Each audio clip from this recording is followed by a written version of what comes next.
Hello, welcome to our final DVD review and last thoughts of our famous Merry Mutants X-Men. And I have it right here. X-Men. Volume 5. X-Men. Now this is the show's final volume. Even though it has 70, the whole thing has 76 episodes. This is the rest of them. Now this one, which it features, even though it's season 5, but it features some of the episodes that were mostly flashbacks or haven't even come on to the show, to the season yet. Well, sort of.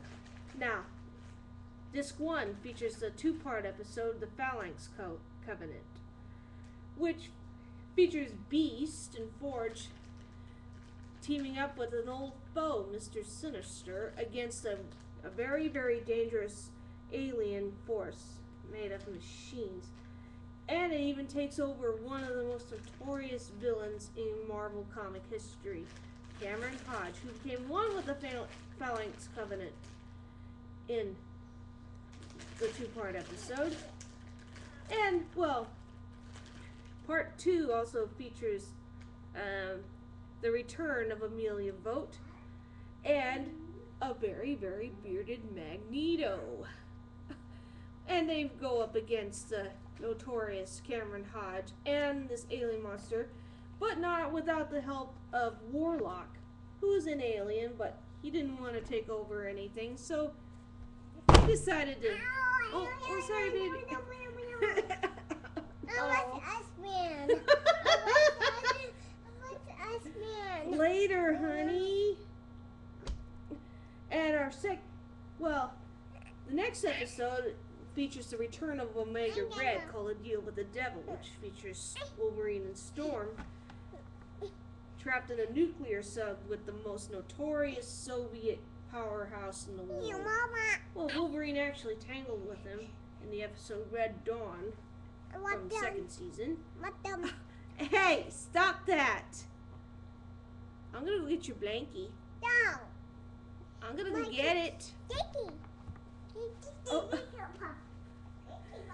Sorry about that. Now, another episode, No Mutant is an Island. It's a flashback episode. Takes place after the Phoenix Saga. Cyclops leaves the X-Men for a bit and later goes to his old orphanage. Finds out there's a mutant who's up to no good there, called sorry baby, Kilgrave. Well, and it also features the appearances of Boom Boom or Boomer, who later appears in X-Men Evolution and Wolverine and the X-Men. She makes appearances on both shows. And a character called Rusty. He was an X-Men character. And then, Rusty,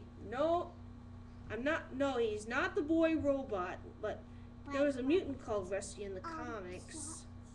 Then there's the next episode features the return, the episode Longshot, which features our main character, who first appeared in Mojo Vision, and he has to also battle another villain, Mojo. Oh, come on, and don't forget the last episode on this one, Hey! Go! I'm gonna go get your Mr. Men.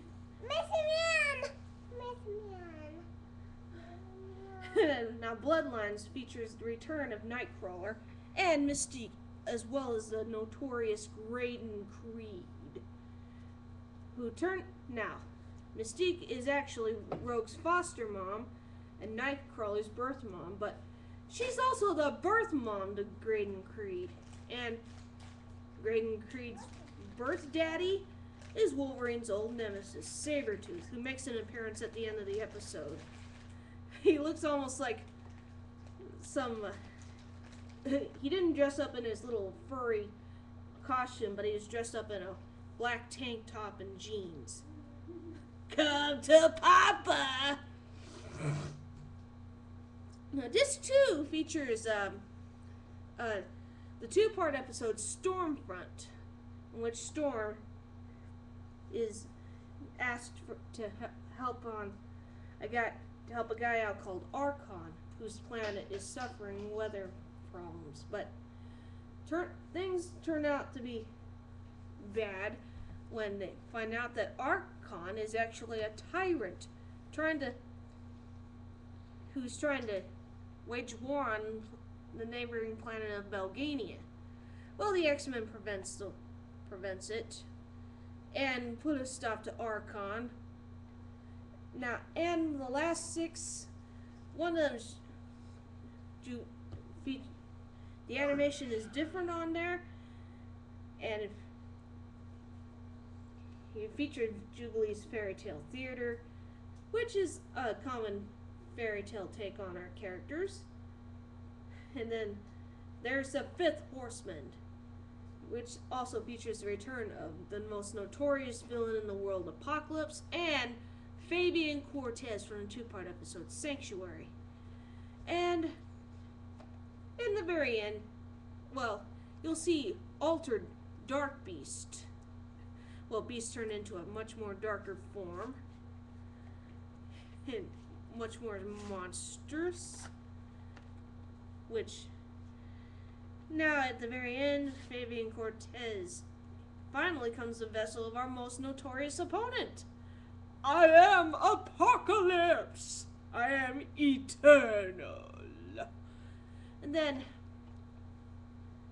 now, the next episode, Old Soldiers, features Wolverine back in the days of World War II, which is also features a guest appearance by none other than Captain America, who was also created in the 40s. Everyone loved him. And now, I don't want to get into any more details of this episode, but now this episode also features Sergeant Fury and his Howling Commandos, who appear at the episode 2. And next one is Descent, which features the origin of Mr. Sinister, and how he became the most notorious geneticist / mutant / all-out bad guy. And next one is Hidden Agendas, which Rogue goes to Kentucky to see what's going on these days. Also, marks the first appearance of Cannonball, or Sam Guthrie, which is his real name. And at last, the most pivotal episode throughout Disc 2 is the episode Graduation Day, in which a very ill Professor Xavier is on death's door after being attacked by Gyrick. Now notice that Gyrick's hair color was different, and he doesn't have those gawky sunglasses anymore. And after Xavier has been attacked and at death's door, Magneto decides to take matters into his own hands and decides to invade the normal humans. But Cyclops, Jean, and Wolverine step in and tell him that Xavier is dying. And the only way they can do it is Magneto becomes a conduit to supercharge the Professor in order to make a contact with his longtime main squeeze, Lilandra, who brings him back to life again, but under Shi'ar care, and the Professor takes off with her in her ship at the end of the episode. We all love the X-Men, and there's some pivotal points. It's good to review all 5 volumes of X-Men, all 76 episodes, and don't forget, we have, now, some of the reasons. What? We all love X-Men. And so I'll get some afterthoughts and stuff. And this is our final review on our Mutant cartoon, which appeared back in the 90s. And so I'll see you then. The end.